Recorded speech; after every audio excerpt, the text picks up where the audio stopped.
Bonsoir et merci de votre fidélité. Bienvenue à la première édition d'information de la soirée sur le Oula. Voici le sommaire. L'Afrique face aux incertitudes mondiales, c'est le thème de la 9e édition de la conférence annuelle sur la paix et la sécurité en Afrique. Un rendez-vous majeur pour affirmer une vision panafricaine, inclusive et stratégique de la paix sur le continent.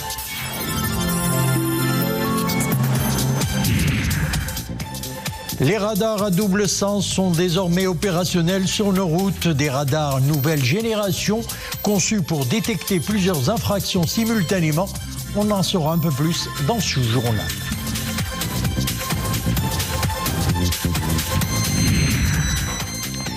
Et puis à Rabat, Tahar Benjelloul présente le livre de son exposition de l'écriture à la peinture, un catalogue richement illustré qui offre au lecteur une immersion dans l'univers pictural de l'artiste à découvrir en fin de cette édition.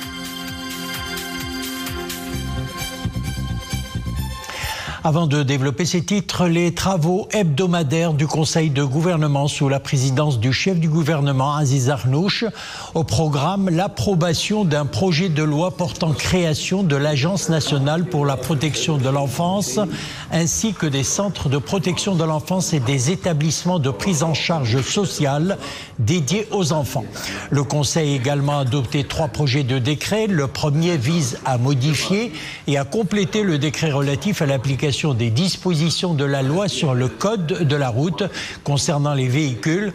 Le deuxième porte sur la création et l'organisation de l'Institut national supérieur de musique et des arts chorégraphiques, tandis que le troisième décret a pour objet de modifier et compléter le décret fixant les attributions et l'organisation du ministère de l'économie et des finances.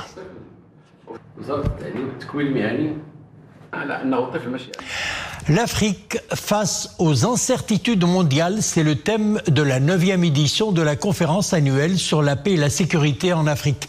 L'événement est organisé à Rabat par le Policy Center for the New South. Décideurs politiques, universitaires, des représentants de la société civile et experts échangent sur le positionnement stratégique du continent dans l'échiquier mondial. Hassan Silla, Sofia Fegrout. Une fois n'est pas coutume, la conférence démarre côté auditoire, appelé à s'exprimer lors d'un sondage organisé sur place via smartphone. Question, quel est le facteur qui porte l'espoir d'une coopération régionale plus forte entre pays africains? Réponse, une meilleure intégration économique. Et pour ce faire, l'enjeu de la stabilité régionale est central. Voilà pourquoi les participants sont unanimes. La marocanité du Sahara est la clé d'un avenir plus prospère pour l'Afrique.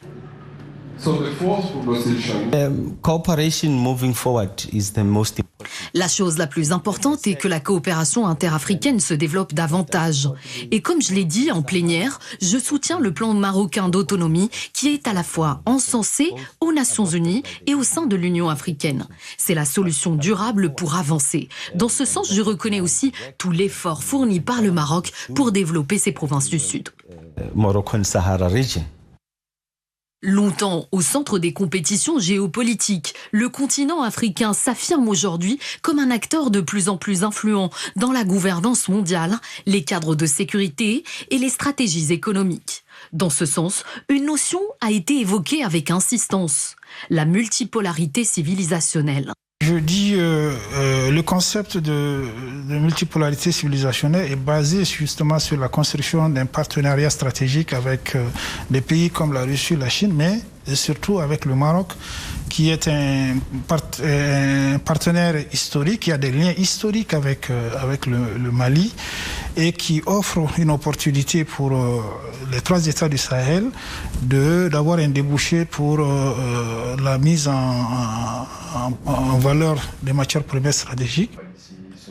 Des pays africains qui s'épaulent les uns les autres pour avancer ensemble vers la prospérité. Et la prospérité ne peut s'enraciner sans paix et sécurité.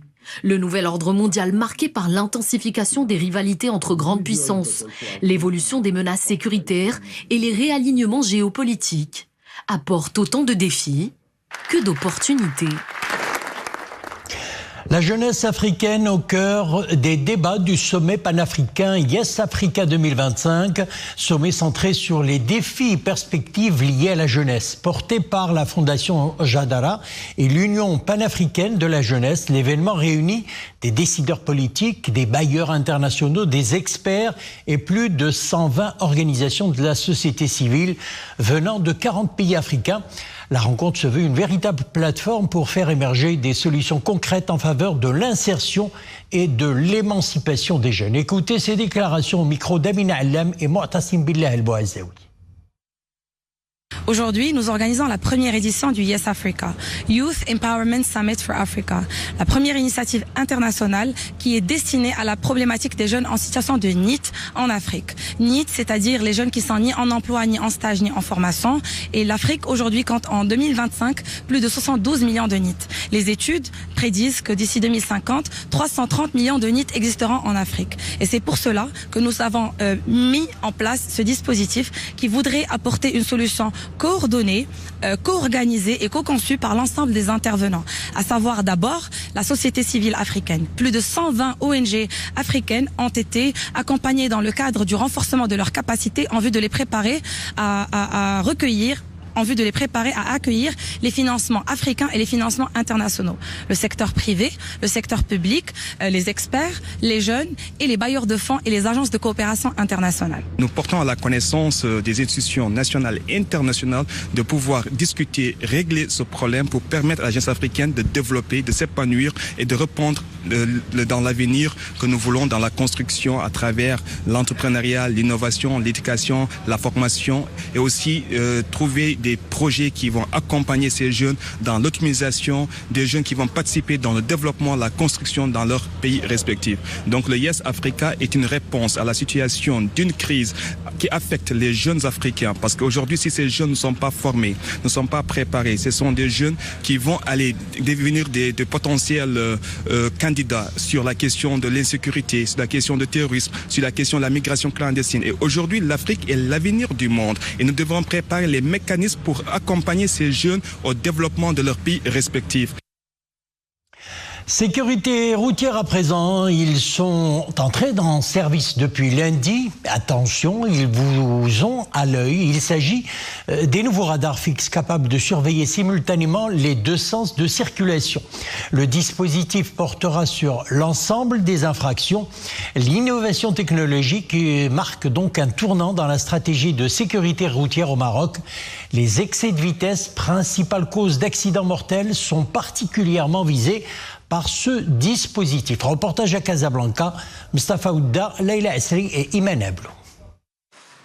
Ces radars bidirectionnels automatisés font désormais partie du paysage routier. Un dispositif nouvelle génération qui permet de capter simultanément les excès de vitesse des véhicules s'approchant et de ceux s'éloignant du radar. Je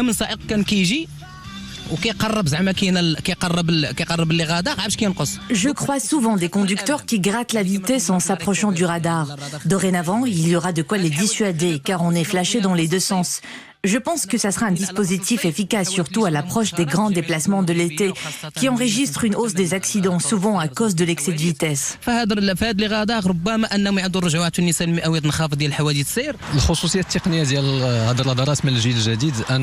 Ces radars nouvelle génération ont la capacité d'enregistrer 3 contraventions simultanément, quand il s'agit de griller un feu rouge, de franchir une ligne continue ou de dépasser une vitesse limitée. Ces radars peuvent également flasher plusieurs véhicules à la fois, jusqu'à 24 véhicules. Ils peuvent distinguer avec précision les poids lourds des véhicules légers.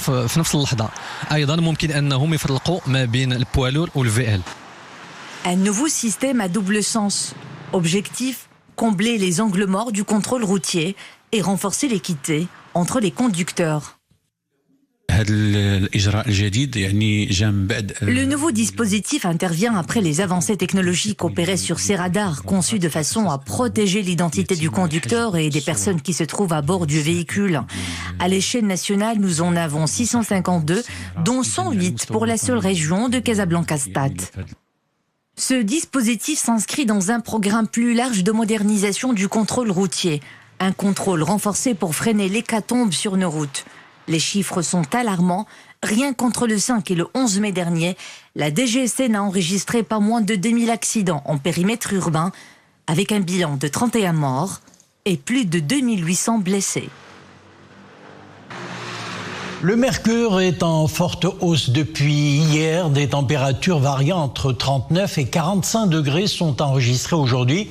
Ce phénomène concerne les provinces qui s'affichent à l'écran. Ce temps chaud concernera également demain la majeure partie du royaume. Et puis sachez que des averses orageuses de 15 à 25 mm avec grêle locale et rafales de vent sont prévues jusqu'à 21h ce soir dans les provinces de Rhamna, Marrakech, El Haouz, Chichaoua et Midelt.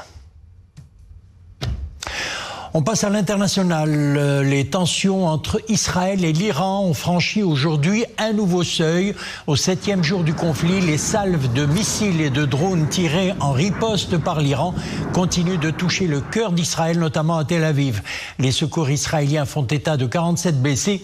L'Iran a déclaré que la cible principale d'une attaque aux missiles qui a touché un hôpital dans le sud d'Israël était une base militaire et de renseignement israélien et non un établissement de santé. L'armée israélienne dit de son côté avoir frappé avant l'aube des dizaines de sites en Iran, dont un réacteur nucléaire inachevé à Arak et d'un site de développement d'armes nucléaires à Natanz.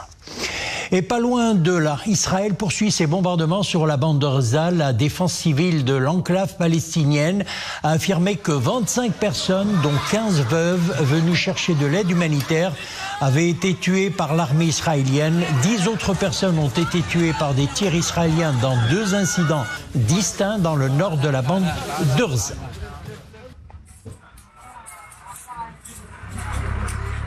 Et puis, les autorités indiennes annoncent avoir identifié 208 victimes du vol d'Air India qui s'est écrasé la semaine dernière, peu après son décollage de l'aéroport d'Ahmedabad dans le nord-ouest du pays.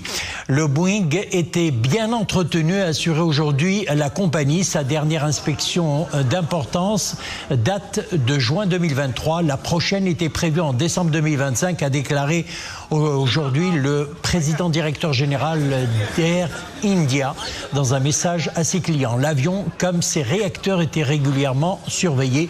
Aucun problème n'a été signalé avant le vol, précise-t-il. Page culturelle pour refermer l'édition de l'écriture à la peinture. C'est l'intitulé du livre de l'exposition de Tahar Benjelloul. Le catalogue offre au lecteur une immersion dans l'univers pictural de l'artiste. L'exposition met en lumière une quarantaine des œuvres récentes de Tahar Benjelloul, accompagnées d'une sélection précieuse de manuscrits provenant d'une dizaine de ses romans les plus marquants. Abdelrahim Benchiri et Maria Oued. Des tableaux aux allures de témoignages, des aphorismes et des toiles qui portent en elles le bonheur insoupçonné de l'instant. De cet entre-deux monde presque impalpable qui lie le monde d'aujourd'hui à celui d'hier. Telle est aussi la vocation de cette exposition inédite, hommage à la lettre et à la plume. L'ouvrage que j'ai décidé d'exposer est un catalogue qui regroupe les œuvres du musée. Il rassemble également quelques-uns de mes brouillons datant de l'époque où j'écrivais encore à la main. Vous savez, même si l'ordinateur facilite beaucoup de choses, notamment la rédaction, à mes yeux, rien ne vaut l'écriture manuscrite.